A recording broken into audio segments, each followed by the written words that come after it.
පෙරුවන් සරණයි පින්වත් ඔබ හැම දිනාටම මනසත් මසසත් සුදුහිත කරන්නට තථාගත ශ්‍රී සද්ධර්මයේ පෙළසැදුන ධම්මානුපස්සනා දේශනා මාලාවේ තවත් දේශනාවක් මෙලෙස ආරම්භ කරන මොහොත දේශනා පවත්වන පූජනීය හසලක සීල විමල පින්වත් ස්වාමීන් වහන්සේ අපේ සාදුනාද පාත්මෙන් පිළිගනිමු. සාදු සාදු සාදු.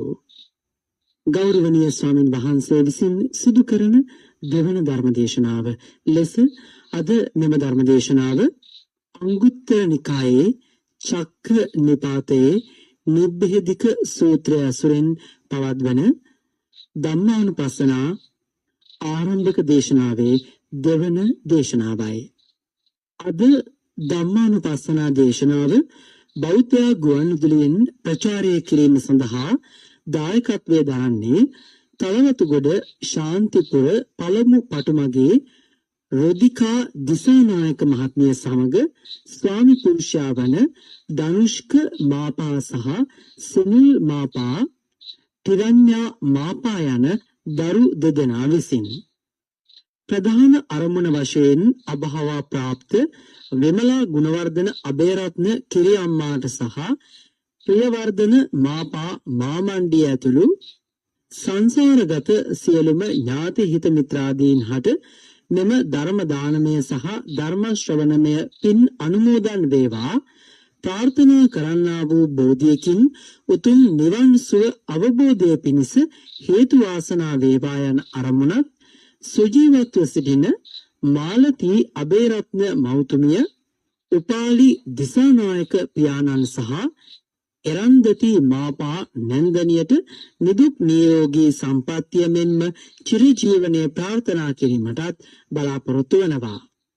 ගෞරවනීය දේශකයන්න් වහන්සේ වන පූජනීය හසලක සීල විමල ගෞරවනීය ස්වාමින් වහන්සේට උන්වහන්සේ ප්‍රාර්ථනා කරන්නා වූ බෝධියකින් උතුම් ධර්මාවබෝධයේ පිණිසත් මෙම කුසල් හේතු වේවා යන ප්‍රාර්ථනාව කර තිබෙනවා. එමෙන්ම මේ දිනවල තරමක් අසනීපව ප්‍රතිකාර ලබන ගෞරවනීය කෝරළයාගම සරණතිස්ස ස්වාමින් වහන්සේගේ පියතුමන් වහන්සේට මෙම කුසලානිශංස හේතුවෙන් නිදුක් නිරෝගී සුවපත් භාවය ලැබේවා යන ප්‍රාර්ථනාව කර තිබෙනවා.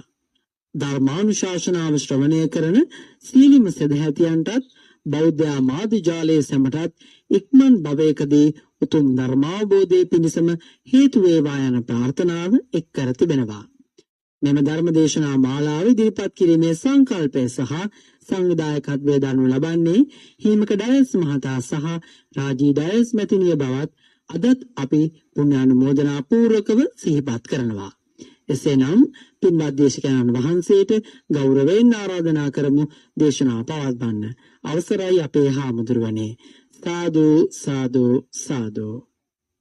समन्ता चक्रवालेषु अत्रा गच्छन्तु देवता सद्दम्मं मुनिराजस्य सुनन्तु सग्गमुखदं धम्मसवन कालो अयं बदन्ता धम्मसवन कालो अयं बदन्ता धम्मसवन कालो अयं बदन्ता नमो तस्ස භගවතෝ අරහතෝ සම්මා සම්බුද්දස්ස නමෝ තස්ස භගවතෝ අරහතෝ සම්මා සම්බුද්දස්ස තස්ස භගවතෝ අරහතෝ සම්මා සම්බුද්දස්ස.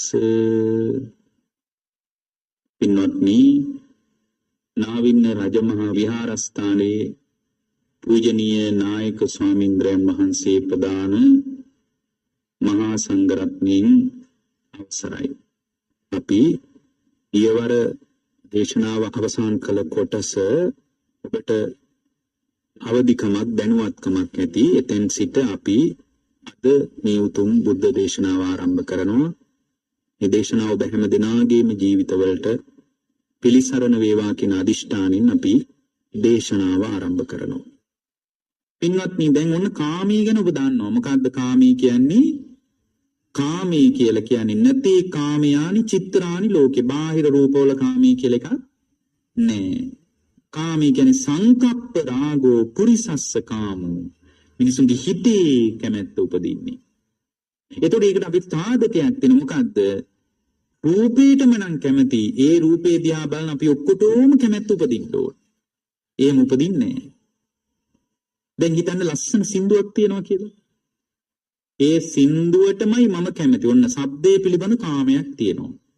ඒතර සින්දුවටමද මම කැමති? නෑ පින්නත්. දැන් අපි හිතමු 80 දශකයේ සින්දුවක් කියලා. 80 දශකයේ සින්දුවක්. ප්‍රසිද්ධ ගායක මහත්තයෙක්ගේ සින්දුවක්.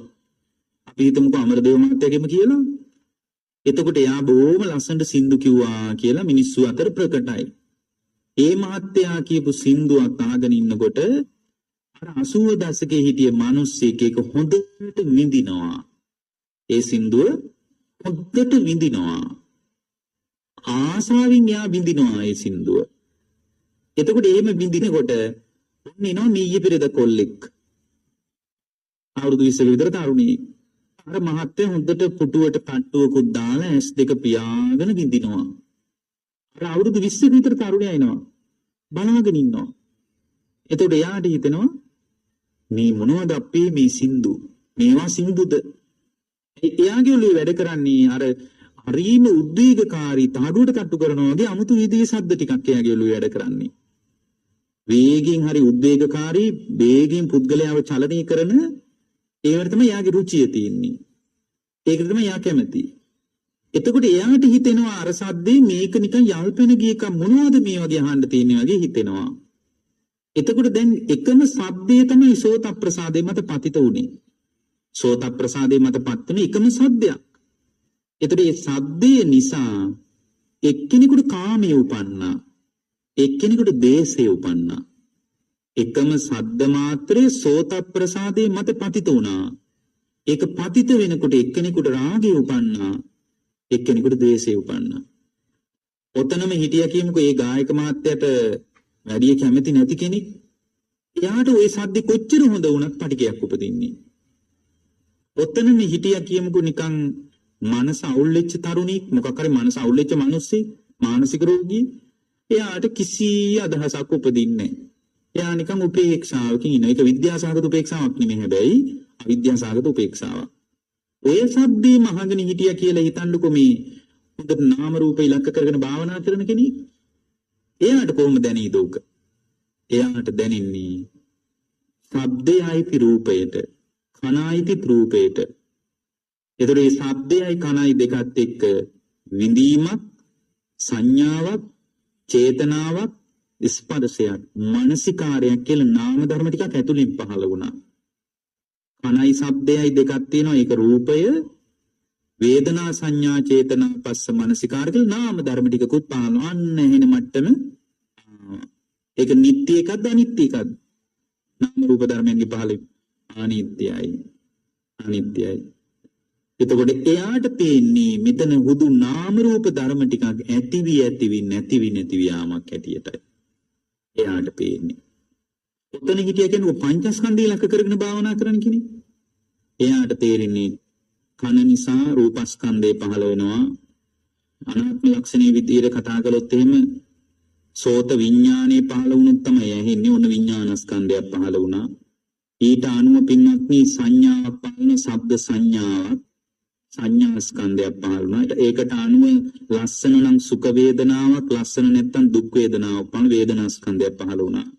ආගත්ත ශබ්දයට අනුව සිතුවිලි ටිකක් ගලාගෙන ආවා. ලස්සන නම් රාගය ගැලුවා, ලස්සන නැත්නම් ද්වේෂය ගැලුවා. සංකාර ස්කන්ධයක පහළ වීම. ඊට අනුව රූපස්කන්ධයත් වෙනස් වෙලා යනවා. ඒ රූපස්කන්ධය වෙනස් වෙනකොටනේ තට්ටු කරන්න හිතෙන්නේ, ඇඟ නලියන්නේ, අර නාම ධර්මයේ සිට රූපයක් වෙනස් වෙනවා. මෙතන හුදු පංචස්කන්ධ ධර්ම ටිකක් ඇතිවි නැතිවි යාමක් මිසක් ආපු ගායකයේ හඬකුත් නෑ, අහගත්ත මමත් මේ පැත්තේ නෑ කියලා අනාත්මය යාට පේන්නේ. රහතන් වහන්සේ නමක් හිටියා කියමුකෝ. එකම සද්දේ දැන් මේ ඇහෙන්නේ. රහතන් වහන්සේ නමකට හිච්ච තැනම තැරිලා යනවා. සුතේ සුතමත්තම් භවිස්සති. දැන් කියන්නේ සද්දේ දාවුල ඇතුළට ගත්ත විදියද ප්‍රශ්නය. ඇතුළට ගත්ත. මොකද එකම සද්දේ පදනම් කරගෙන එක්කෙනෙකුට රාගය ඇති වෙනකොට එක්කෙනෙකුට දේශය ඇති වෙනවා. තවත් කෙනෙකුට උපේක්ෂාවක් ඇති වෙනවා. තවත් කෙනෙකුට මෙතන නාම රූප ටිකක් විදියට පේනවා. තවත් කෙනෙකුට ස්කන්ධ ටිකක් විදියට පේනවා. තවත් කෙනෙකුට ඇහිච්ච තැන මාත ඇරිලා යනවා. එහෙනම් මේක එළියේ ප්‍රශ්නයක් නෙමෙයි. මොකද එකම හඬයි මේ හැම කෙනෙක්ම අත්දැක්කේ. එකම හඬ. එහෙනම් ඔබ එකක් තේරුම් ගන්න. නතේ කාම යානි චිත්‍රානි ලෝකේ. බාහිර චිත්‍රවල කාමී නෑ. එක සංකල්ප වශයෙන් හිතේ ඇති වෙන එක. ඔන්න දැන් කාමයේ දන්නවා. කාමා භික්කවේ වේදිතබ්බා. කාමී ගැන දන්නවා. ඊළඟට දෙවෙනියට මොකක්ද දැනගන්න ඕන කිව්වේ? නිදාන සම්භවය. කාමයන්ගේ නිදාන සම්භවය. මොකද්ද පින්වත්නි කාමයන්ගේ නිදාන සම්භවය? කාමයන්ගේ නිදාන සම්භවය තමයි පස්සෝ භික්කවේ කාමානං නිදාන සම්භව. ස්පර්ශය තමයි කාමයන්ගේ නිදානය. සමහර අය කියනවා මම මේ කැමති උනේ අපේ නෝනට, අපේ මහත්තයාට, අපේ දරුවන්ට කියලා කිව්වට නෑ පින්වත්නි. කාමී නිදාන සම්භවය මොකක්ද? ස්පර්ශේ. කාමී පසුබිම කියන්නේ ස්පර්ශය නිසා ඇති වෙන එකක්. දැන් මේ විදිහට බලනකොට මේ පේන්නේ පටිච්ච සමුප්පාදය. මේ මොකක්වත් නෙමෙයි, මේ හේතුඵල පේන්නේ. කාමී කියන්නේ ඵලය, හේතුවක් පේනවා ස්පර්ශය. කොහොමද ස්පර්ශය නිසා කාමයන් ගලන්නේ? ස්පර්ශය නිසා කාමයන් ගලන්නේ මෙන්න මේ විදිහටයි. පින්වත්නි ඔබට මම කිව්වා ඇහෙන් රූප දැක්කහම ඒ දකින්න රූපේට අපිට කැමැත්ත උපදිනවා කියලා. රූපේ ගැන කැමැත්ත උපදින්නේ රූප දැකපු නිසායි පින්වත්නි. රූප දැකපු නිසායි. දකින්න මට්ටමට කියනවා මොකද්ද? ස්පර්ශය. දකින්න මට්ටමට කියන්නේ මොකද්ද? ස්පර්ශය. මොකද්ද ස්පර්ශය කියන්නේ? බාහිර ආයතනයයි අභ්‍යන්තර ආයතනයයි විඥානයයි එකතු වෙනවා. එකතු වෙන ස්පර්ශය. තින්නම් සංගති පස්සෝ.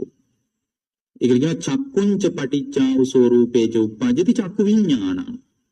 එසයි රූපයයි ඇහි විඥානයයි තුන ඒකතු වෙනවා. මේ දෙකක් එකතු වුණාට වැඩක් නැහැ. කනයි ශබ්දයයි කනේ විඥානයයි තුන එකතු වෙනවා. ඇහි විඥානය එතන එකතු වෙන්නේ නැහැ. එතකොට විඥාන කීයක් තියෙනවද? කීයක් තියෙනවද? විඥාන එකයි තියෙන්නේ. 6 පැත්තකින් පහළ වෙනවා. අන්න එමය තේරුම් ගන්න ඕනේ. විඥාන එකයි. 6 පැත්තකින් පහළ වෙනවා. ඇස පැත්තෙන් පහළ වෙනකොට ඒකට කියනවා චක්කු විඥානය කියලා. කන පැත්තෙන් පහළ වෙනකොට සෝත විඥානය කියනවා. නහය පැත්තෙන් පහළ වෙනකොට ගාන විඥානය කියනවා. දිව පැත්තෙන් පහළ වෙනකොට જીවහා විඥානය කියනවා. කය පැත්තෙන් පහළ වෙනකොට කාය විඥානය කියනවා. මනස පැත්තෙන් පහළ වෙනකොට මනෝ විඥානය කියනවා. එතකොට ඒ පැති වලින් එකපාර විඥානය පහළ වෙනවා. ඉස්සරහට විඥානය ගැනත් අපි දේශනා කරන්න හිතාගෙන ඉන්නවා. දැනට එහෙම තේරුම් ගත්තාම ප්‍රමාණවත්. එතකොට මෙහෙමනම් ස්පර්ශය කියන්නේ කාරණා කීයක එකතුවද? 3ක එකතුව. ඒ කාරණා 3 එකතුව නිසා තමයි කාමයන් ගැන හිතට ගලන්නේ. අන්න එහෙනම් කාමානං නිදාන සම්භවෝ පස්සෝ භික්කවේ කාමානං නිදාන සම්භවෝ. කාමයන්ගේ නිදාන සම්භවය මොකද්ද? ස්පර්ශය. මේ කැමැත්ත ඇදුවේ අම්මා, කැමැත්ත ඇති වුණේ දුවට, කැමැත්ත ඇති වුණේ පුතාට. ඒක බොරුවක්. ස්පර්ශය නිසා කැමැත්ත උපදිනවා හිතේ. ස්පර්ශය නිසා උපදින කැමැත්ත ස්පර්ශයෙන් නිරුද්ධ වීමෙන් නිරුද්ධ වෙලා යනවා. කැමැත්ත එක දිගට පවතින්නේ නැහැ. කැමැත්ත ඇති වෙනවා නැති වෙනවා, ඇති වෙනවා නැති වෙනවා. දැන් රූප දකින්න වෙලාවේ යම් කිසි කැමැත්තක් ඇති වෙනවා නම් දකින්න මට්ටම නිරුද්ධ වෙනකොට ඒ කැමැත්ත නිරුද්ධ වෙලා යනවා. ඒ කැමැත්ත හිතේ ඉතුරු වෙලා නෙමෙයි රූප දකින්න එක නිරුද්ධ වෙන්නේ. ඒක ඉස්සරහට තේරෙයි. එහෙනම් කාමයන් නැති වෙන්නේ මොකක් නිසාද? ස්පර්ශය නිසා. දැන් කවුරුත් කියන්න එපා මේ කැමැත්ත හැදුවේ අපේ නෝනා, කැමැත්ත හැදුවේ අපේ අම්මලා තාත්තලා. නෑ, කවුරුවත් කරපු දෙයක් නෑ පින්වත්නි. කවුරුවත් කරපු දෙයක් නෑ. ස්පර්ශය නිසායි කැමැත්ත ඇති වෙන්නේ. ඊළඟට බුදුරජාණන් වහන්සේ මතක් කළා කාමයන්ගේ වේමත්තතාවය දැනගන්න කියලා. මොකද්ද කාමයන්ගේ වේමත්තතාවය? කාමයන්ගේ විවිධත්වයක් තියෙන්නේ. අඤ්ඤා භික්කවේ කාමෝ රූපේසු. බුදුරජාණන් වහන්සේ මතක් කළා රූපේ පිළිබඳව කැමැත්ත වෙන එකක්. ශබ්දේ පිළිබඳව කැමැත්ත වෙන එකක්. අඤ්ඤෝ කාමෝ ගන්ධේසු. ගන්ධ සුවඳ පිළිබඳ කැමැත්ත වෙන එකක්. හේතුව මේක වෙනස මොකක්ද දන්නවද? ඇස පිළිබඳව කැමැත්ත රූපය පිළිබඳව උපදිනකොට අනිත් ඔක්කොම කැමැති දේවල් නිරුද්ධයි. නිරුද්ධයි. ඒ කියන්නේ ඇහෙන් දකින රූපේ නිසා ඔබේ හිතේ කැමැත්ත ඇති වෙලා තියෙනවා නම් ඒ කැමැත්ත ඇති වෙලා තියෙන හිත තුල කවදාවත් ශබ්දය ගැන කැමැත්තක් උපදින්නේ නැහැ. එහෙනම් මේ කැමැති එකයි එක වෙලාවක හිතේ පහළ වෙන්නේ. රූප වලටත් කැමැති, සබ්ද වලටත් කැමැති, මේ ඔක්කොම හිතේ එකපාර පවතින්නේ නැහැ. දැන් අපිට තේරෙනවානේ කැමැත්ත කියන්නේ හිතේ ඇති වෙන එකක් කියලා. රූපේ පිළිබඳව ඇති වෙන කැමැත්ත, ශබ්දය ඇහෙනකොට ඒ කැමැත්ත නිරුද්ධ වෙලා යනවා. ශබ්දේ ගැනත් කැමැත්ත තියාගෙන රූප බලනවා නෙමෙයි. රූපේ ගැන කැමැත්ත හිතේ උපදිනකොට ශබ්දේ ගැන කැමැත්ත නිරුද්ධයි. දැන් මේ වෙලාවෙම ඔබ බලන්නකෝ. මේ වෙලාවේ ඔබට පුළුවන් මේ බණ අහගෙන ඉන්න වෙලාවෙම ඔබට අවශ්‍ය නම් පුළුවන් ඔබ ගොඩාක් කැමැති දෙයක් ගැන හිතන්න. එතකොට ඔබ ගොඩාක් කැමැති දේවල් තියෙනවනේ. සමහර විට ඔබ ගොඩාක් කැමැති මොනවටද කියලා ඔබ කියයි මම කැමැති ඒ කාලේ මගේ විවාහ ෆොටෝ එකට මම කැමැති. එක්කෝ කෙනෙක් කියන්න පුළුවන්, කාන්තාවක් කියන්න පුළුවන් මම කැමැති ස්වාමීන් වහන්සේ මගේ තියෙනවා මෙන්න මෙහෙම පළඳනාවක්. මෙන්න මෙහෙම සාරියක් තියෙනවා මම ඒකට කැමැති. ඒක හිතනකොට මේ බණ ගැන ඇති වෙච්ච කැමැත්තත් නිරුද්ධයි. ඒ කියන්නේ බණ අහගෙන ඉන්නකොට අනේ මේ බණ හොඳයි කියලා හිතනවා නේද? ඒකට ඇති වෙච්ච යම් කැමැත්තක් තියෙනවා. ඒක නිරුද්ධ වෙලා තමයි අර සාරියට ඇති වෙච්ච කැමැත්ත ඇති වෙන්නේ. එතකොට එහෙමනම් අපිට තේරෙනවා මේ කාමයන්ගේ වේමත්තතාවයක් තියෙන්නේ. එකම ස්වභාවයක් නෑ. ඒක තාත් ඉස්සරහට තේරෙයි. ඊළඟට බුදුරජාණන් වහන්සේ මතක් කළා කාමෝච භික්කවේ විපාකෝ. කාමයන්ගේ විපාකයක් දැනගන්න කිව්වා. කාමයන්ගේ විපාකය. මොකද්ද පින්වත්නි කාමයන්ගේ විපාකය කියන්නේ? මොකද කාමයන්ගේ විපාකය? කාමයන්ගේ විපාකය කියලා කියන්නේ බුදුරජාණන් වහන්සේ අපට අනුදැනවදාලා යංකෝ භික්කවේ කාමාය මානෝ තජ්ජං තජ්ජං අත්ථභාවං අබිනිබ්බති. බුදුරජාණන් වහන්සේ මතක් කරනවා මහණෙනි යමක් කැමැති වන්නේ නම් පිනී විපාකයේ වශයෙන් හෝ පවේ විපාක වශයෙන් හෝ ඒ තැන්වල උපදිනවා අන්න විපාකය. ඒ කියන්නේ යම් කෙනෙකුට කැමැත්තක් ඇති වුණේ පිනට නම් ඒකේ විපාක විදිහට සුගතිය උපදිනවා. මේකේ තියෙනවා පුඤ්ඤා භාගියං වා අයං උච්චති භික්ඛවේ කාමන විපාකෝ කියලා. ඒ කියන්නේ හිතේ පුඤ්ඤ භාගීය කැමැත්ත උපදිනකොට ඒකට අනුව සුගතිය උපදිනවා. පුඤ්ඤ භාගීය කැමැත්ත උපදිනකොට ඒකට අනුව දුගතිය උපදිනවා. ඒතකොට කෙනෙක් කියන්න පුළුවන් හරි එහෙනම් අපි කැමැත්ත හදාගන්න පිනට. ප්‍රශ්න ඉවරයිනේ. පිනට. නෑ පින්වත්නි. පිනට කැමැත්ත උපද්දව ගත්තත් ඒකත් විපාක දිදී අනිත්‍ය වෙලා යනවා. එහෙනම් ඒකත් ලොකු දෙයක් නෙමෙයි. එහෙනම් බුදුරු පහළ වෙන්නේ පින් කරන්න උගන්නන්න නෙමෙයි. අපි මේ පින් කර හිටියට බුදුරු පහළ වෙන්නේ පින් කරන්න උගන්නන්න නෙමෙයි. බුදුරු පහළ වෙන්නේ නිකලස් වීම පිණිස උගන්වන්නයි. නමුත් දැන් ලංකාවේ අද වෙනකොට මිනිස්සු මොකද්ද කරන්නේ? අද වෙනකොට ලංකාවේ මිනිස්සු පිනම අභිනන්දනය කර ඉන්නවා. ඒ නිසා ලංකාවේ මිනිසුන්ට නිවන ගොඩාක් දුරයි පින්වත්නි. ඒක ගොඩාක් දුරින් තියෙන්නේ. එහෙනම් ඔබ එකක් තේරුම් ගන්න. මොකද්ද? එකක් තේරුම් ගන්න. ඒ තමයි පින්වත්නි පිනවත් අභිනන්දනය කරන්න එපා. පිනටවත් කැමැත්තක් හදාගන්න එපා. ඒතර පින ගැන කොහොමද විදර්ශනා කරන්නේ? පින විදර්ශනා කරන්න ක්‍රමවේද ගණනාවක් තියෙනවා. ඒකත් අපිට මේ දේශනාවට අදාළ නැහැ. ඒ නිසා කතා කරන්න ඕනේ. එතකොට ඊළඟට බුදුරජාණන් වහන්සේ මතක් කළා එහෙනම් කාමයන් පදනම් කරන විපාකයක් තියෙනවා. මොකක්ද විපාකේ? ඒ කාමයන්ගේ විපාකයක් හැටියට එයා සුගතිය යනවා. කාමයන්ගේ විපාකයක් හැටියට එයා දුගතිය යනවා. සුගතිය යනවා නම් හොඳයි කියලා අපිට කියන්නත් බෑ. ඇයි? සුගතිය යනවා නම් අනේ කොච්චර හොඳයිද ඒ කැමැත්ත කියලා අපිට කියන්න බෑ. මොකද සුගතියත් අනිත්‍ය වෙලා යන එක. ඒ නිසා සුගතියවත් අභිනන්දනය කරලා හරියන්නේ නෑ. ඊළඟට බුදුරජාණන් වහන්සේ මතක් කරනවා කතමීච භික්ඛවේ කාම නිරෝධෝ. ඒ වගේම පින්වත් මහණෙනි කාමයන්ගේ නිරෝධයක් දැනගන්න ඕන. මොකද්ද කාමයන්ගේ නිරෝධය කියන්නේ? මොකද්ද කාමයන්ගේ නිරෝධය? ස්පර්ශේ නිරුද්ධ වීමෙන් නිරුද්ධ වෙලා යනවා. කාමයන් නැති වෙන්නේ කොහොමද? ස්පර්ශය නිසා. කාමයන් නැති වෙන්නේ ස්පර්ශේ නිරුද්ධ වෙනකොට කැමැත්ත නැති වෙලා යනවා. එතකොට කියන්න පුළුවන් දැන් ඇහෙන් යම් දෙයකට කැමති වුණා නම් ඒ කැමතුනේ ඇහෙන් රූප දැක්ක නිසා. ඒ රූප දකින මට්ටමේ ඇතිවෙන කැමැත්ත ආයේ කවදාවත් උපදින්නේ නැහැ. ඒ කැමැත්ත ආයේ කවදාවත් උපදින්නේ නැහැ. ඒතර කෙනෙක් කියන්න පුළුවන් මෙහෙම. නෑනේ ස්වාමීන් වහන්සේ. දැකපු දේවල් නිසා මගේ හිතේ යම් කැමැත්තක් උපන්නා. ඒක මට ගෙදර ගිහින් උත් ආයේ කල්පනා කරලා බලන්න පුළුවන්. දැන් දැකපු දේවල් ගෙදර ගිහින් ආයේ කල්පනා කරන්න බැරිද? පුළුවන්. එතකොටත් කැමැත්ත උපදිනවනේ දැක්කදී. එහෙමනම් එතන උපදින්නේ රූප තණ්හාවක් නෙමෙයි. එතන උපදින්නේ ධම්ම තණ්හාව. එක වෙලාවක ඇති වෙන රූප තණ්හාව එතනම නිරුද්ධ වෙලා යනවා. ආයේ රූප තණ්හාව කවදාවත් උපදින්නේ නැහැ. ඒකයි කවදාවත් උපදින්නේ නැහැ. එතකොට මේ දැකපු රූපේ නිසා ගෙදර ගිහින් කල්පනා කරලා ආයෙත් රූප තණ්හාවක් හදාගන්න පුළුවන්ද? බෑ. එතන ඇති වෙන්නේ ධම්ම තණ්හාව. ධම්ම තණ්හාව. එනල් මතක තියාගන්න මේ ලෝකයේ හැමදාමත් නිරුද්ධ වෙවි යනවා. බලන්න අපිට තේරිච්ච නැති දේවල් නේ හැමදාමත් නිරුද්ධ වෙවි යනවා. ඉතින් නිරුද්ධ වෙන රූපයක් එක්ක කොහෙද පෙරලෙන්න තියෙන්නේ? අපි මේ පැටලලා හිටියට ඔන්න ඔය රූපේ නිරෝධය තියනවා නේද? ඕකට තමයි අනිත්‍ය කියන්නේ. කිසි දිනකට නෙමෙයි. බුදුදහමේ අනිත්‍යයි කියන්නේ ඔන්න ඕකට පින්නත්.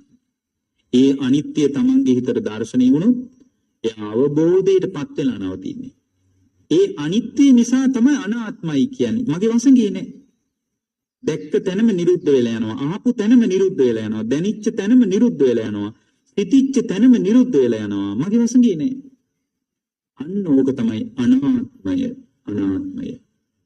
එහෙමනම් හොඳට මතක තියාගන්න. කාමෝච භික්කවේ කාම නිරෝධෝ. කාම නිරෝධය කියන්නේ මොකක්ද? පස්ස නිරෝධෝ භික්කවේ කාම නිරෝධෝ. ස්පර්ශේ නිරුද්ධ වෙනකොට කැමැත්ත නිරුද්ධ වෙලා යනවා. ඊළඟට 6 වෙනි කාරණේ මොකද්ද?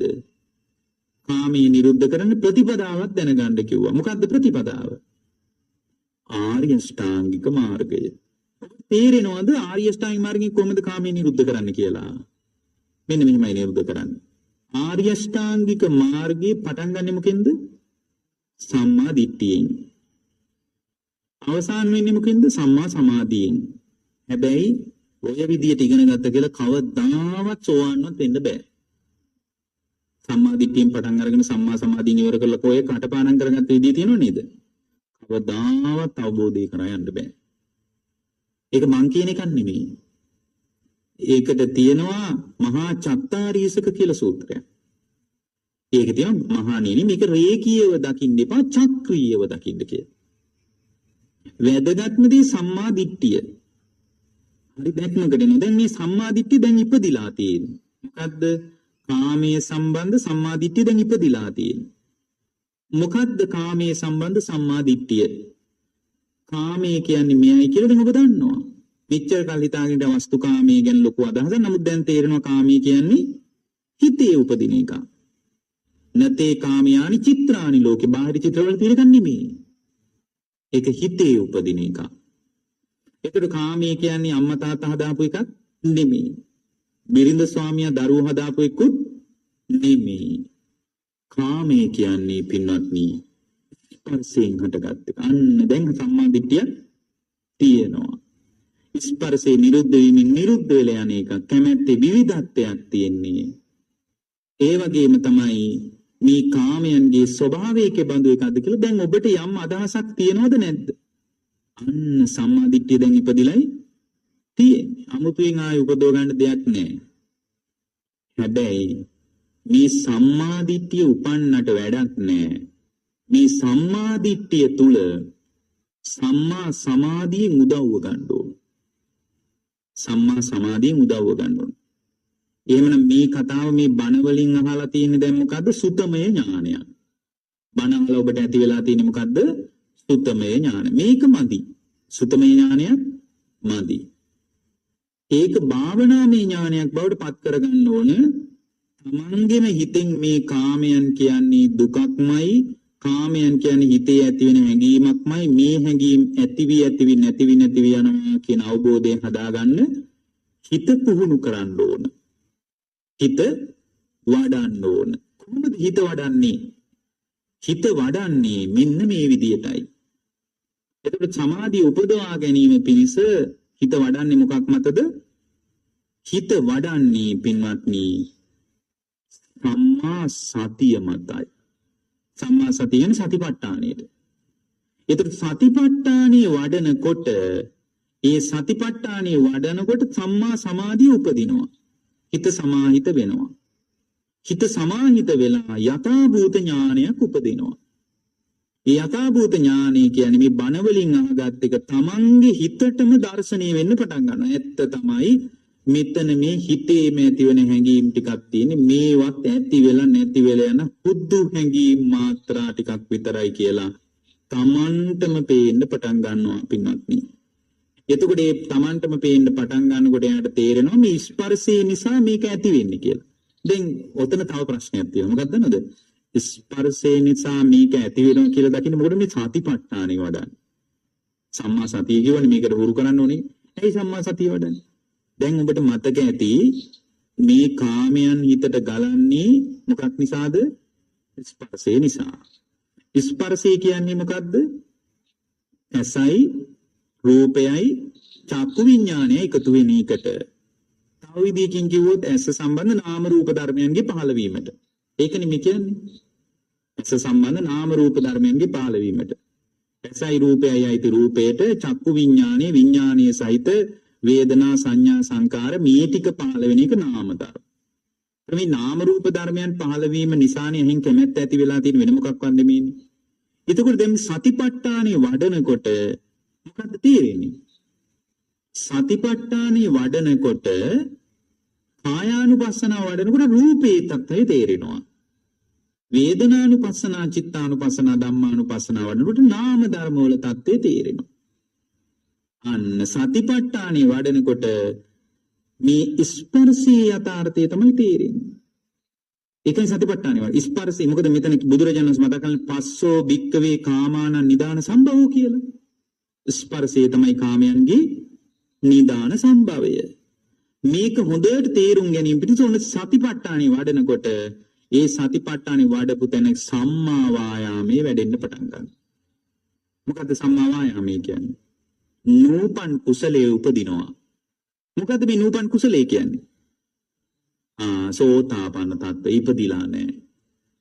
ඒක උපදිනවා. විදර්ශනා සිත ඉපදිලා නැහැ. ඒක උපදිනවා. ඔන්න ඔකයි නූපන් කුසලයේ කියන්නේ පින්වත්නි. අපිට කුසල් කියනකොට අවුලුවට එන්නේ අටමහා කුසල්. කඩිනි පිංකම් කරණීවා. සාංගික දාන දෙනීවා. අටපිරිකර පූජා කරණීවා. ඕනේ අපේ ඔළුවට එන්නේ. එතකොට ඕවා අටමහා කුසල් නෙමේද? නෑ ඒවත් කුසල් තමයි. හැබැයි බුද්ධ ශාසනීය අටමහා කුසලයේ කියලා යමක් කියනවා නම් ඒ මාර්ග හතරයි ඵල හතරයි. මාර්ග හතරයි ඵල හතරයි අමා නිවනටපත් වීම තරම් ලෝකේ ප්‍රබල කුසලයක් කිසිම බුදු කෙනෙක් අනුදැනව දාලා නැහැ. එතකොට මේක කෙනෙක් කියලාට බල මේ අටමහා කුසල් වලට ඉදිරිපත් කරපු යම්කිසි ප්‍රහාරාත්මක වචනයක් කියලා නෑ පින්වත්නි. කටිනි චීවරයන් පූජා කරන එක ලෝකේ බලවත් පිනක්. අටපිරිකර පූජා කරන එක ඒක සුළුපටු අවස්ථාවක් නෙමෙයි. ඒක බලවත් අවස්ථාවක්. සාංගික දානයක් කරනවා කියන එක ඒක සුළුපටු අවස්ථාවක් නෙමෙයි. ඒක බලවත් අවස්ථාවක්. ඒවා බුදුරජාණන් වහන්සේ වදාළද? ඊට පස්සේ කාලේ ස්වාමීන් වහන්සේලා පෙළ ගැස්සුවා. අටමහා කුසල් කියන එක ත්‍රිපිටකයේ කොහෙවත් නැහැ. අටමහා කුසල් කියලා අපි හදාගෙන ඉන්නේ ත්‍රිපිටකයේ කිසිම තැනක නැහැ අටමහා කුසලයක් ගැන. ඒවා නරකේ වනේ මේ පස්සේ කාලේ ධර්මදර විනයදර සමහර රහතන් වහන්සේලා ඊටාම වටිනා පින්කම් පෙළ ගැස්සුවා මිනිසුන්ගේ ජීවිතයට එකතු කරගන්න. ඒවට මහා කුසල් කියලා කිව්වා. බුදුදහම කොතන හරි කුසල් 8ක් ගැන කිව්වා නම් ඒ මාර්ග හතරයි ඵල හතරයි තමයි. ඒක තාම ඉපදිලා නැත්තම් ඒ කුසලයේ උපද්දවන්න මහන්සි වෙනවා. මොකෙන්ද උපද්දවන්නේ? සතර සතිපට්ඨානෙ. සමාධියෙන් මේ යථාර්ථය දැකලා හිත මිදෙනවා මේ කාමයන්ගෙන්. අන්න මිදීම විමුක්තිය. ඒකට සීලයෙන් උදව්ව ගන්නවා.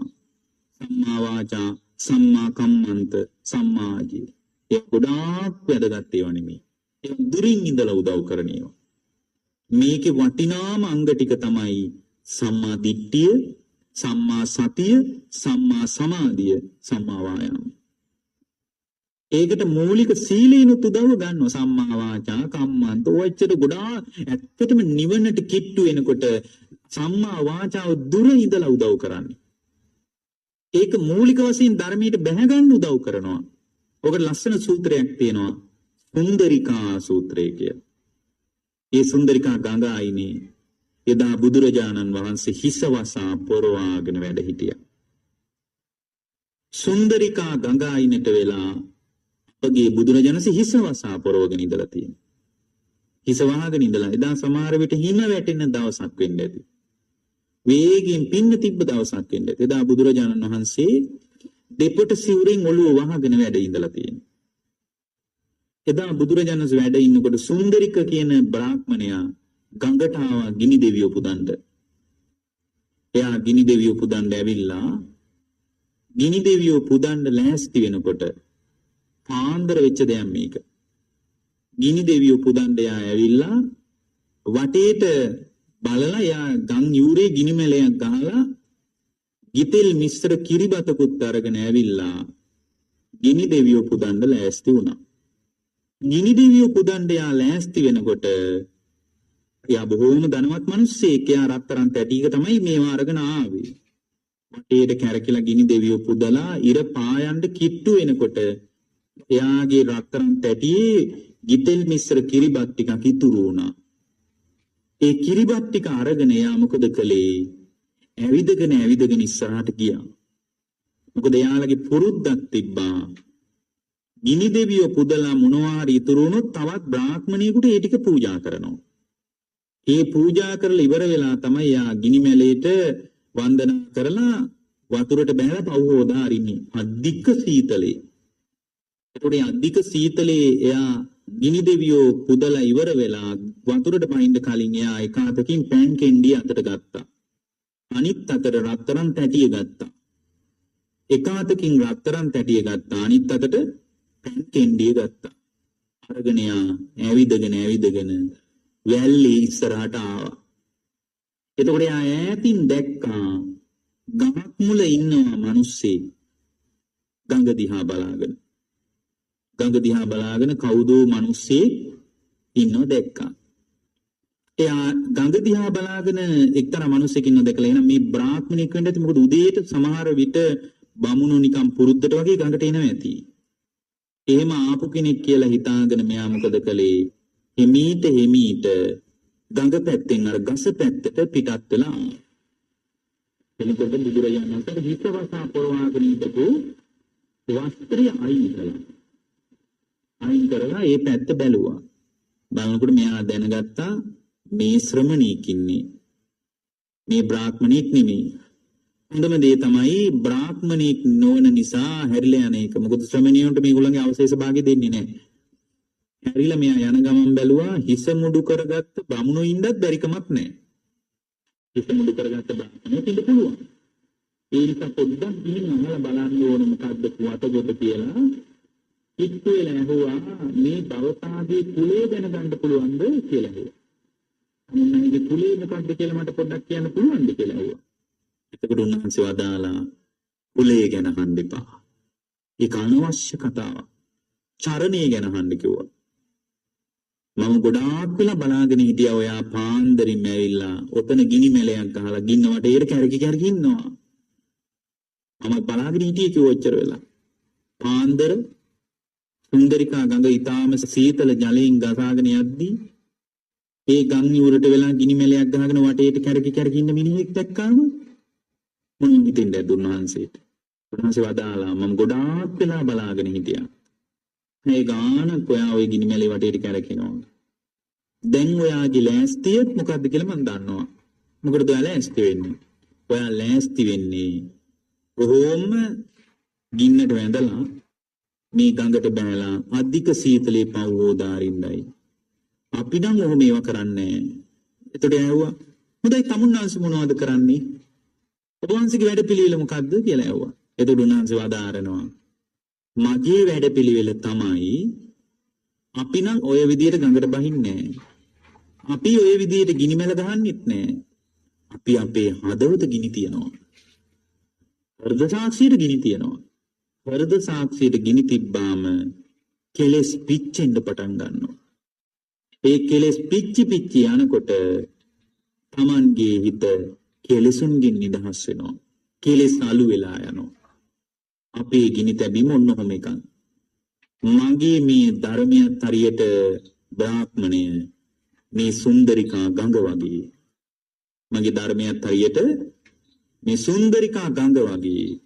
මේ ගඟට බහින තොටුපොළ තමයි සීලය. අන්න ඕකයි මට කියන්න උවමනා. මේ ගඟට බහින තොටුපොළ සීලය. සීලය නැමැති තොටුපොළින් බෑගත්තාම තෙමින් නැතුව ඒ ගොඩ වෙන්න පුළුවන් කියනවා. තෙමින්නේ නැතුව ඒ ගොඩ වෙන්න පුළුවන් කියනවා. ඒතකොට සීලය උදව් කරන්නේ තොටුපොළට බහිනකම් විතරයි. බැස්සට පස්සේ තොටුපොළින් එහා පැත්තට ඒ ගොඩ වෙන්න සීලය දුරට යනවා. එතකොට අන්න ඒකයි මං කිව්වේ සම්මා දිට්ඨිය තුලම ප්‍රතිවේද වෙනකොට සම්මා වාචා කම්මන්තායෝ දුර ඉඳලා උදව් කරන්න පින්නොත්. එහෙනම් වැදගත්ම දේ තමයි සම්මා දිට්ඨිය, සම්මා සතිය, සම්මා සමාධිය, සම්මා වායාම. වායාමයේ කියන්නේ නූපන් කුසලයේ උපද්දවන එකට, උපන්න කුසලයේ දුරු කරන එකට. එතකොට මේ විදිහේ කතාවක් අපිට තියෙන්නේ. එතකොට මේකෙන් තමයි දැන් එහෙනම් කාමයන්ගෙන් නික්මෙන්න තියෙන්නේ. බලන්න කාර්යශ්‍රේණි මාර්ගයේ ලස්සන කතාවක්. එතකොට දැන් කෙනෙක් කියනවා දැන් ශ්‍රද්ධාව කොතන? ශ්‍රද්ධාවෙන් පටන් ගන්න. පින්වත්නි මේක දැනගත්තාම මේ කාමයේ කියන්නේ මොකද්ද? කාමී නිදානේ මොකද්ද? කාමී නිරෝධය මොකද්ද? කාමී වේමත්තතාවය මොකද්ද? කාමී පසුබිම මොකද්ද? කාමී නිරෝධය මොකද්ද? නිරුද්ධ කරන ප්‍රතිපදාව මොකද්ද කියලා දැනගන්නව නේද? ඒ දැන ගැනීම නිසා මෙහෙම කතාවක් පැහැදිලි කරපු බුදුරජාණන් සිට පහදින්න. ඒක තමයි සුතවත් ආර්ය ශ්‍රාවකයා කියලා කියන්නේ. සුතවත් ආර්ය ශ්‍රාවකයා කියන්නේ ඉස්සෙල්ලා. දැන් අද ඉන්න මිනිස්සුන්ට සුතවත් ආර්ය ශ්‍රාවක භාවය නැහැ. එයාට තියෙන සුතවත් ආර්ය ශ්‍රාවකමක් නෙමෙයි. එයා පැහැදිලා තියෙන අම්මා කිව්වට, තාත්තා කිව්වට. නමුත් බුදුරජාණන් අපිට අගය කළේ කොහොම එකක්ද? සෘතවත් ආර්ය ශ්‍රාවක භාවය. දැන් මේ කතාව අහගෙන ගියාම මෙහෙම හේතුඵල සහිතව ගැලපෙන කතාවක් බුදුරජාණන් වදාලා කියලා උන්වහන්සේට පහදින්න. මේ වගේ කතාවක් අන්තර්ගත වුණ උන්වහන්සේ වදාළ ධර්මයේ තුල ඒකටත් පහදින්න.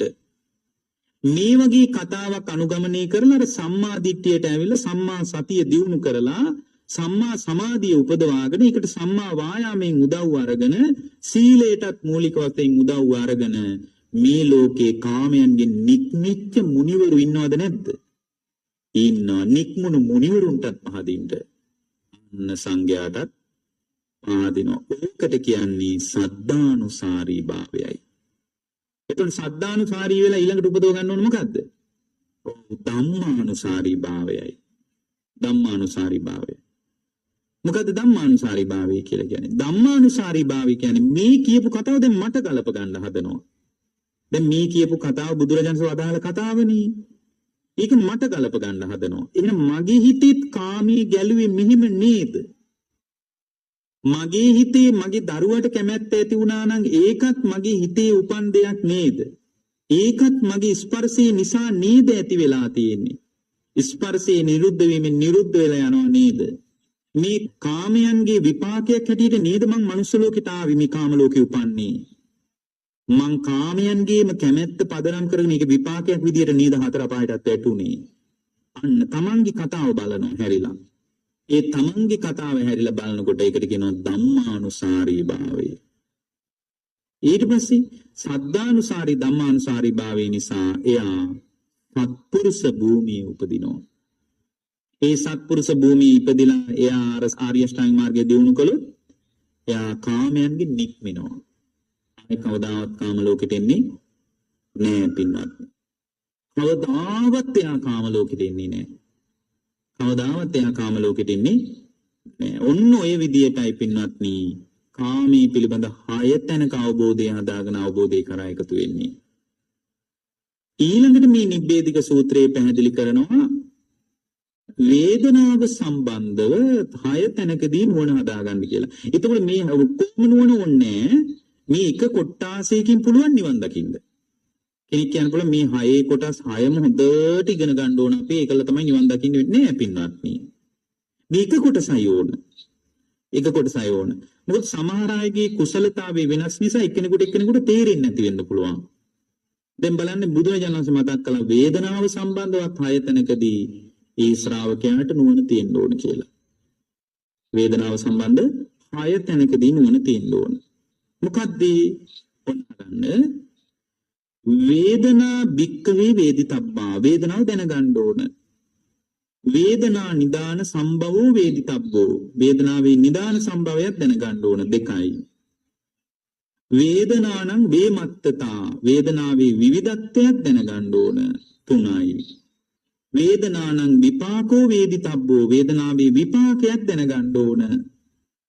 ඊළඟට පස්වෙනි එක වේදනා නිරෝධෝ වේදිතබ්බෝ වේදනාවේ නිරෝධයක් දැනගන්න ඕන. වේදනා නිරෝධගාමිනී පටිපදා වේදිතබ්බෝ වේදනාවේ නිරෝධ කරන ප්‍රතිපදාවත් දැනගන්න ඕන. එහෙනම් වේදනාව සම්බන්ධ 6 තැනකදී නුවණ තිබ්බොත් එයත් අවබෝධය කරා යනවා. ඔන්න පළවෙනි එක.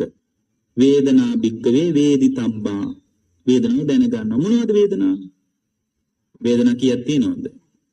වේදනා 3ක් තියෙනවා. මොනවද මේ වේදනා 3? සැප වේදනාව, දුක්ඛ වේදනාව, අදුක්ඛම සුඛ වේදනාව. ඔච්චරයි. වේදනා 3යි. සැප වේදනා, දුක් වේදනා, අදුක්ඛම සුඛ වේදනා. එතකොට සැප වේදනා, දුක් වේදනා, අදුක්ඛම සුඛ වේදනා ඒවා අපිට හටගන්න දේවල්. දැන් මේ වේදනාව ගැන හොඳ අවබෝධයක් ඇති වුණාට පස්සේ වේදනාව තුලින්ම අවබෝධය කරා යන්න පුළුවන්. වේදනාවෙන්මයි සම්මාදිට්ඨිය උපදින්නේ ඇත්තටම. ඔන්න වේදනාව ගැන දන්නවා. සැප වේදනා, දුක් වේදනා, අදුක්ඛම සුඛ වේදනා. වේදනා නිදාන සම්භවෝ වේදිතබ්බෝ වේදනාවේ නිදාන සම්භවය මොකක්ද? මොකද්ද වේදනාව ඇති වෙන්නේ මොකක් නිසාද? ස්පර්ශේ නිසා. ස්පර්ශේ නිසා. ඇහෙන් රූප දැක්කාම ඒකට ඇති වෙනවා මොකද්ද? චක්කු සම්පස්සජා වේදනාව. ඇහෙන් රූප දකින්න මට්ටම නිසා ඇති වෙනවා මොකද්ද? චක්කු සම්පස්සජා වේදනාවක්. එතකොට ඇහෙන් වේදනාව හටගත්තේ රූප දකින්න මට්ටම නිසා. රූප දකින්න මට්ටම නිසා තමයි ඇහෙන් වේදනාව හටගත්තේ. ඒ වගේම පින්වත්නි කනින් ශබ්ද අහනකොට සෝත සම්පස්සේ නිසා වේදනාවක් හට ගන්නවා. එතකොට වේදනාව කියන එක ඇහැට අයිති දෙයක්ද නැත්නම් හිතේ ඇති වෙන දෙයක්ද? හිතේ ඇති වෙන දෙයක්. වේදනාව ඇඟේ කොහෙවත් ඇති වෙන්නේ නැහැ. ඇත්තටම පින්වත්නි වේදනාව ඇති වෙන්නේ හිතේ. මිනිස්සු කියනවා මගේ කොණ්ඩේ අමාරුව තියෙනවා. මගේ බඩේ අමාරුවක් තියෙනවා. ඒක වැරදි කතාවක්. බඩේ අමාරුව කියලා කන්නේ. පින්වත්නි මේ වේදනාව ඇති වෙන ස්පර්ශය නිසා. ඒ වෙලාවේ කාය විඥානේ පහළ වෙලා නැත්තම් බඩක් තියෙන බව දන්නෙත් නෑ. බඩේ අමාරුව නෙමෙයි. එහෙමනම් ඔබ මතක තියාගන්න වේදනාව කියන්නේ ස්පර්ශය නිසා ඇති වෙන එකක්. දැන් මේක මම කෙටියෙන් කියන්නේ මුල් පරියාය හොඳට තේරෙන නිසා දැන් ඊළඟට පින්වත්නි වේදනානම් වේමත්තතා වේදිතබ්බා වේදනාවේ විවිධත්වයක් තියෙන පින්වත්නි. මොකද්ද වේදනාවේ විවිධත්වය? ඇහින් අත්දකින්න වේදනාව තියෙනවා. චක්කු සම්පස්සජ වේදනාව. වේදනාව 3යි. සුඛ වේදනා, දුක් වේදනා, අදුක්ඛම සුඛ වේදනා. හැබැයි වේදනාව ඇහින් ගලනකොට වේදනාව වෙන එකක්. කනින් අත්දකින්න වේදනාව වෙන එකක්. සෝත සම්පස්සජ වේදනා. මේ විදිහට 6 පැත්තකින් වේදනාව ගලනවා. වේදනාවේ වේමත්තතාවය කියන්නේ ඔන්න ඕකයි. ඒතර වේදනාවේ වේමත්තතාවයත් ඒ ශ්‍රාවකයා දැනගන්නවා. ඊළඟට ඒ ශ්‍රාවකයා දැනගන්නවා වේදනානං විපාකෝ වේදිතබ්බෝ මේ වේදනාවේ විපාකයක් හැටියට තමයි පින්වත්නි නිරේට යන්නේ, තිරිසන් ලෝකෙට යන්නේ, പ്രേත ලෝකෙට යන්නේ. නොයෙකුත් තැන්වල උපදින්නේ වේදනාවේ විපාකය නිසා. එහෙනම් වේදනාව විඳින්න නැත්නම් දැන් වේදනාව සම්බන්ධ අවදි 3කට අපිට මේක කතා කරන්න පුළුවන්. සාමාන්‍යයෙන් රහතන් වහන්සේ නමක් කොහොමද වේදනාව දකින්නේ? ආර්ය ශ්‍රාවකෙක් කොහොමද වේදනාව දකින්නේ? අන්ධ බාල පෘථග්ජනෙක් කොහොමද වේදනාව දකින්නේ? ඔන්න එතකොට ඔබට මේක තේරෙයි. සාමාන්‍යයෙන් පෘථග්ජන ශ්‍රාවකෙක් වේදනාව ඇති වෙනකොට ඒ වේදනාව එයා විඳිනවා හොඳට. සුඛ වේදනාව ඇති වෙනකොට එයා සතුටු වෙනවා, උඩ පනිනවා, කෑ ගහනවා, වේදනාව හොඳට විඳිනවා.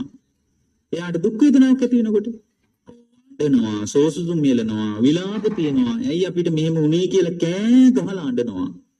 ඒ තමයි අන්ධ බාල පෘථග්ජනයා. සැප වේදනා දුක් වේදනා ඉදිරියේ මුසපත් වෙලා යනවා. මුසපත් වෙලා යනවා. එතකොට සත්පුරුෂ ශ්‍රාවකයෙක්, ඒ කියන්නේ සෘතවත් ආර්ය ශ්‍රාවකයා වේදනාව කොහොමද දකින්නේ? එයා දකින්නේ මෙන්න මෙහෙමයි. සෝ සුඛා වේදනං වේදියමානෝ සුඛා වේදනං වේදියාමිති පජානාති. අන්න බලන්න එයා දකින්නේ. එයා දකින්නේ කොහොමද? යම් සැප වේදනාවක් උපන්නා නම් සුඛා වේදනං වේදියමානෝ සුඛා වේදනං වේදියාමිති පජානාති. සැප වේදනාවක් ඇති වුණාම එයා සැප වේදනාව හැටියට මේක දැනගන්නවා. සෝ දුක්ඛා වේදනං වේදියමානෝ දුක්ඛා වේදනං වේදියාමිති පජානාති. දුක් වේදනාවක් ඇති වෙනකොට මගේ හිතේ දුක් වේදනාවක් හටගත්තා කියලා දැනගන්නවා. දැන් මේ කවුද දැනගන්නේ? ශ්‍රුතවත් ආර්ය ශ්‍රාවක. ආර්ය මොකද උනේ?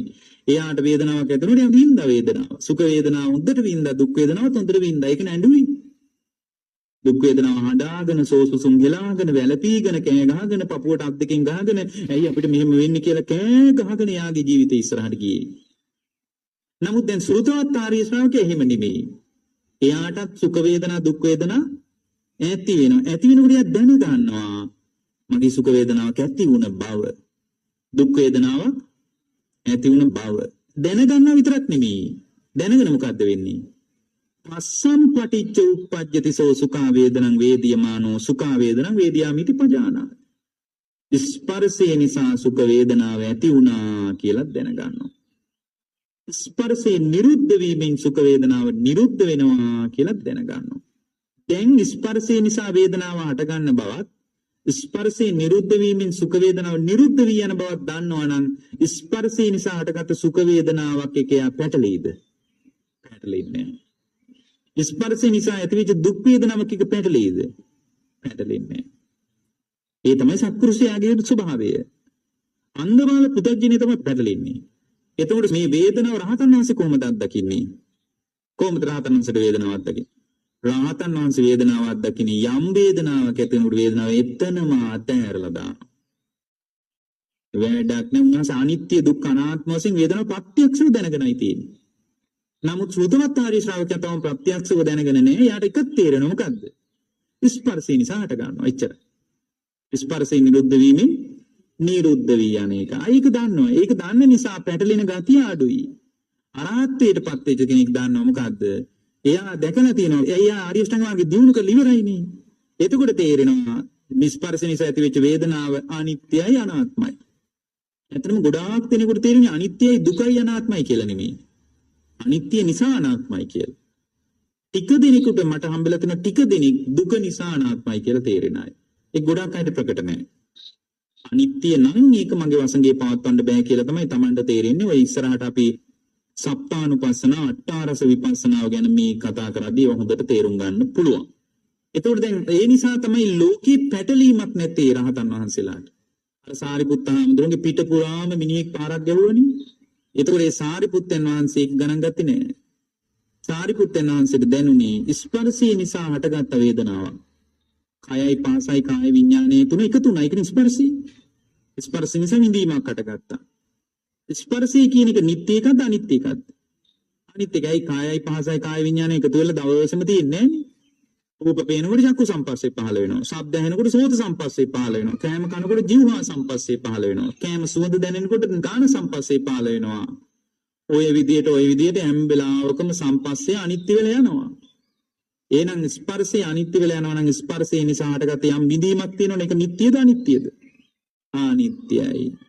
මගේ කයයි පහසයි කාය විඥානයේ තුන එකතු වුණා. ඒ එකතු වෙච්ච එක ස්පර්ශය නිරුද්ධ වෙලා යන එකක්. ස්පර්ශය අනිත්‍ය වෙලා යනකොට ස්පර්ශය නිසා හටගත්ත යම් කිසි කය මුල් කරගෙන ඇති වෙච්ච යම් වේදනාවක් තියෙනවා නම් ඒ වේදනාවත් අනිත්‍ය වෙලා යන දුක් වේදනාවක් එක මට ගැහුවා, මම ගුටි කෑවා, ගහපු මිනිහෙක් එළියේ ඉන්නවන්න මොකක්වත් පේන්නේ නැහැ. අපිට තමයි කොහොම පේන්නේ? ඇයි? අපිට වේදනාව ගැන තේරෙන්නේ නැහැ. අපි මේ ගහපු වේදනාවත් අනිත්‍ය වෙලා ගින් ඉවරයි. නමුත් ගහපු මිනිහත් එක්ක අපි පැටලි ඉන්නවා. එතකොට රහතන් වහන්සේට වෙන්නේ වේදනාව මෙතනම අතහැරිලා යනවා පින්වත්නි. අතහැරිලා යනවා. මෙන්න මෙතන තමයි සංස්කාර උපේක්ෂාව පිටපත් වෙන්නේ. ඒ සුඛ වේදනාවෙන් මුසපත් වෙන්නෙත් නැහැ, දුක් වේදනාවෙන් විඩාවටපත් වෙන්නෙත් නැහැ. එතකොට සුඛ වේදනාවෙන් මුසපත් වෙන්නෙත් නැතුව දුක් වේදනාවෙන් විඩාවටපත් වෙන්නෙත් නැතුව හිත මැදහත් තියාගෙන ඉන්නකොට හිත මැදහත් වෙලා අන්තිමටම මැදහත් බව විතරක් ඉතුරු වෙලා ඉතුරු සියලුම සංස්කාර නිරුද්ධ වෙලා යනවා. සියලුම සංස්කාර නිරුද්ධ වෙලා යනවා. ඔන්න දැන් බලන්න එයා වේදනාව කියන්නේ මොකද්ද කියලා දන්නවා. මොකද්ද වේදනාව? සුඛ වේදනා, දුක් වේදනා, දුක්ඛම සුඛ වේදනා. ඔච්චරයිනේ අපිට විඳින්න වෙන්නේ. එතකොට වේදනාවේ නිදානියක් දන්නේ. මොකද්ද? ස්පර්ශය. එතකොට වේදනාව සම්බන්ධ වේමත්තතාවයක් දන වේදනා විවිධත්වයයි චක්කු සම්පස්සජා වේදනා වෙන එක සෝත හය පැත්තකින් වේදනාව ගලන බව දැනගන්නවා. ඒකයි වේමත්තතාව කියන්නේ. වේදනා තුනයි හය පැත්තකින් ගලනවා. වේමත්තතාව. ඊළඟට යා දැනගන්නවා වේදනාන විපාක වේදනා විපාකයක් තියෙනවා. මොකද්ද විපාකය? නිරේට යන්නේවා තියෙනවා. මේ වින්දනීයම මේකෙන් මුලාවටපත් වෙලා මුසපත් වීමමයි පින්වත්නි ලෝකයේ සසර පුරාවටම පුද්ගලයා එකතු කළේ. ඒකත් එයා දැනගන්නවා. ඊළඟට වේදනා නිරෝධෝ වේදනාව නිරෝධයක් දැනගන්නවා. ස්පර්ශයෙන් නිරුද්ධ වීමෙන් වේදනාව නිරුද්ධ වෙලා. දැන් මේ දැනගන්නකොටම සුතවත් ආර්ය ශ්‍රාවක භාවය ඉන්නේ නැද්ද? බලන්න කොච්චර උදව්වක්ද මේ නිවැරදි ධර්මයක් අහගෙන ගියොත්. නිවැරදි ධර්ම කතාවක් අපට අහන්න ලැබුණොත් ඒක මොනතරම් උදව්වක්ද පින්වත්නි? ඒක සුළුබඩ උදව්වක් නෙමෙයි. ඒක මහ විශාල උදව්වක්. විශාල උදව්වක්. ඇයි බණ ආගෙන ඉන්නකොට සම්මාදිට්ඨිය උපදිනවනේ. කිස් කතාන්දර නෙමෙයි. පුද්ගල වර්ණනා නෙමෙයි. නිවැරදි බුද්ධ වචනේ ආගෙන ඉන්නකොට සම්මාදිට්ඨිය උපදිනවා හිතේ. ඊට පස්සේ මෙතන මතක් කරනවා වේදනා නිරෝධගාමිනී පටිපදා වේදතබ්බෝ. වේදනා නිරුද්ධ කරන ප්‍රතිපදාව දැනගන්න මොකද්ද? ආර්ය ශ්‍රාංගික මාර්ගය. ඒක ආර්ය ශ්‍රාංගික මාර්ගය අර පිළිවෙලටම හිතා ගන්න කියනවා. ඒක එකම විදියකට නෙමෙයි චක්‍රීයව කල්පනා කරන්න. කොහොමද සම්මා දිට්ඨිය උපදව ගන්නවා වේදනාව සම්බන්ධ? සම්මා දිට්ඨිය කියන්නේ මොකද්ද? චතුරාර්ය සත්‍යයට. සම්මා දිට්ඨිය කියන්නේ චතුරාර්ය සත්‍යය. ඒක සත්‍ය විභංග සූත්‍රයේ තෝරන්නේ කොහොමද? දුක්ඛේ ඥානං, දුක්ඛ සමුදය ඥානං, දුක්ඛ නිරෝධේ ඥානං, දුක්ඛ නිරෝධගාමිනී පටිපදාය ඥානං අයං උච්චතාවසෝ සම්මා දිට්ඨි. සම්මා දිට්ඨිය කියන්නේ චතුරාර්ය සත්‍ය පිළිබඳ දැක්මට කියනවා. එහෙනම් දැන් මෙතන චතුරාර්ය සත්‍ය දැක්මක් තියෙනවද නැද්ද? තියෙනවා. මොකද්ද දුක? දුක කියන්නේ වේදනාව. වේදනාව හිතට ගලන එකමයි දුක. එතකොට දුක්ඛ සමුදය, වේදනාවේ සමුදය මොකද්ද? ස්පර්ශය. ඊට පස්සේ දුක්ඛ නිරෝධය, වේදනා නිරෝධය. ස්පර්ශය නිරුද්ධ වීමෙන් වේදනාව නිරුද්ධ වෙනවා. දුක්ඛ නිරෝධගාමී ප්‍රතිපදාව, වේදනා නිරුද්ධ කරන ප්‍රතිපදාව. ඕක දැනගන්නකොටම සම්මා දිට්ඨිය. දැන් මේ කතාව ඔහොම කිව්වට ඔක තේරෙන්නේ නැහැ. ඒක සුතමේ ඥානයක්. මම හිතන්නේ ඒක 120ක විතර ධාරිතාවයක් තමයි නිවන් මාර්ගයට අදාළ උපකාරය ලැබෙන්නේ. ඇත්තටම සුතමේ ඥානින් උපදින්නේ 120ක විතර පරිමාවක්.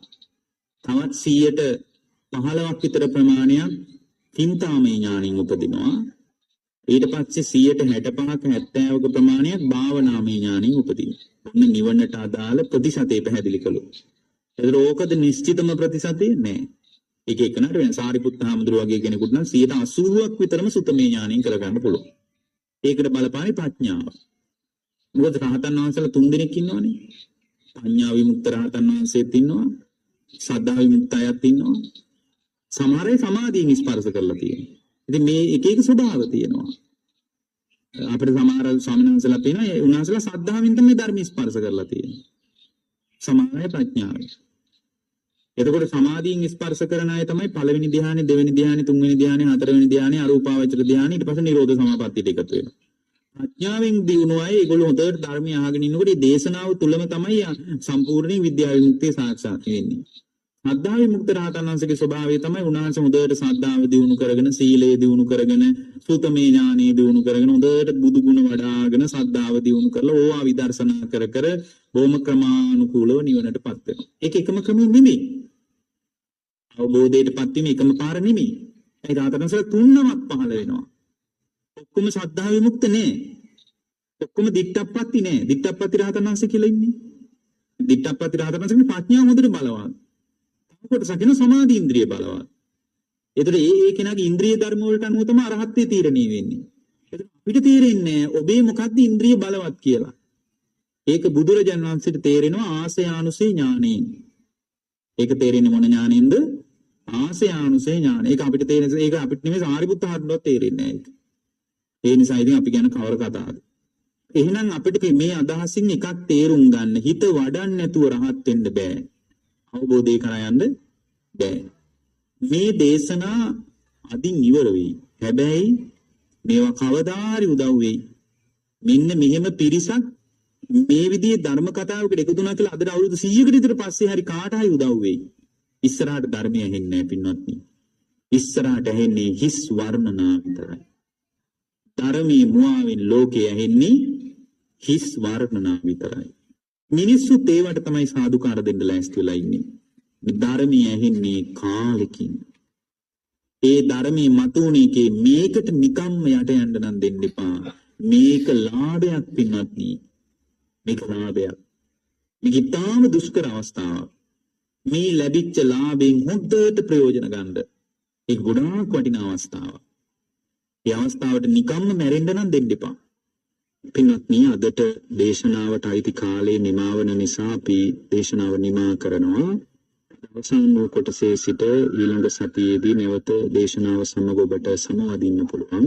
ඉතින් ඔබ හැම දිනාටම ඔබගේ ජීවිතවල අද මේ දේශනා කොට වදාළ දහම් පරයය ජීවමාන කොටගෙන ආධ්‍යාත්මික ලෝකාර්ථ සංසිද්ධිය පිණිස මේ දේශනාව උපකාර වේවා කියලා අපි ඔබට ප්‍රාර්ථනා කරනවා. අද මේ දේශනාවේ දායකත්වයෙන් කටයුතු කරන්නේ රාධිකා දිසානායක මහත්මිය, තමන්ගේ දයවරණි ස්වාමි පුරුෂයාණන් සහ දරු දෙදෙනා එකතු වෙලා ඒ ඇත්තන්ට අපි ආශිර්වාද කරනවා. කායික යහපත, මානසික යහපත, නිදුක් බව, නිරෝගී භාවයේ සුවපත් භාවයේ සැලසේවා. දීර්ඝායුෂ සම්පන්නිය සැලසේවා. ඊ타ම ඉක්මනින් ජීවිතාවබෝධය, ධර්මාවබෝධය පිණිස මේ කුසල් මහෝපකාරී වේවා කියලා අපි අදිෂ්ඨාන කරනවා. දෙමව්පියන් සහ උදව් කළ මිතුරු මිතුරියන්ටද ඒ වගේම හේමක ඩයස් මැතිතුමන් ප්‍රදාන මේ කටයුත්ත සංවිධානය කරපු සියලු පින්තුන්ටද අපි ආශිර්වාද කරනවා. ඒ සියලු දෙනාටද නිදුක් නිරෝගී සුවපත් භාවය, දීර්ඝායුෂ සම්පන්නිය සැලසේවා. මෙලෝ පරලෝ ලෝකාර්ථ සංසිද්ධිය සැලසේවා. ඊටම ඉක්මනින් ජීවිතාවබෝධය, ධර්මාවබෝධය පිණිස මේ කුසල් මහෝපකාරී වේවා කියලා අපි අදිෂ්ඨාන කරනවා. දේශකයන් වහන්සේ විච අපට ආශිර්වාද කරලා තියෙනවා සත්‍ය අවබෝධය පිණිස මේ කුසල් මහෝපකාරී වේවා කියන අදිෂ්ඨානයෙන්. නාවින් රජමහා විහාරයේ විහාරාධිපති නායක ස්වාමීන් වහන්සේටත්, දායක සභාවේ පින්තුන්ටත්, ධර්මසිරි පෙරේරා මෙතිතුමන් සහ එම මෙතිනියටත් විශේෂයෙන් පුණ්‍යානුමෝදනා කරලා තියෙනවා. ඒ හැම දිනාටම අපි ආශිර්වාද කරනවා නිදුක් නිරෝගී සුවපත් භාවය, දීර්ඝායුෂ සම්පන්නිය, කායික මානසික සුවපත් භාවයේ සැලසේවා. මෙලෝ පරලොව ලෝකාර්ථ සංසිද්ධිය සැලසේවා. ඊ타ම ඉක්මනින් ජීවිතාවබෝධය, ධර්මාවබෝධය පිණිස මේ කුසල් බලවත් වේවා කියලා අපි අදිෂ්ඨාන කරනවා. සතරවරන් රජදරුවන්, සද්දෙවිඳුන් ප්‍රදාන සියලු දිව්‍ය රාජ මණ්ඩලවලටත්, බ්‍රහ්ම රාජ මණ්ඩලවලටත් අවීචයේ පටන් බවාග්‍රේ දක්වා විහිදී පැතිරී පවතින පෙනෙන නොපෙනෙන හැම දිනාටම මේ කුසල් අනුමෝදන් වෙත්වා. ආකාශට්ටා ච බුම්මට්ටා දේවාන ගාමයිද්దికා පුඤ්ඤන්තං අනුමෝදිත්වා චිරං රක්ඛන්තු ලෝක සාසනං. ආකාශට්ටා ච බුම්මට්ටා දේවාන ගාමයිද්దికා පුඤ්ඤන්තං අනුමෝදිත්වා චිරං රක්ඛන්තු දේශනං. ආකාශට්ටා ච බුම්මට්ටා දේවාන ගාමයිද්దికා පුඤ්ඤන්තං අනුමෝදිත්වා චිරං රක්ඛන්තු මං පරන්ති.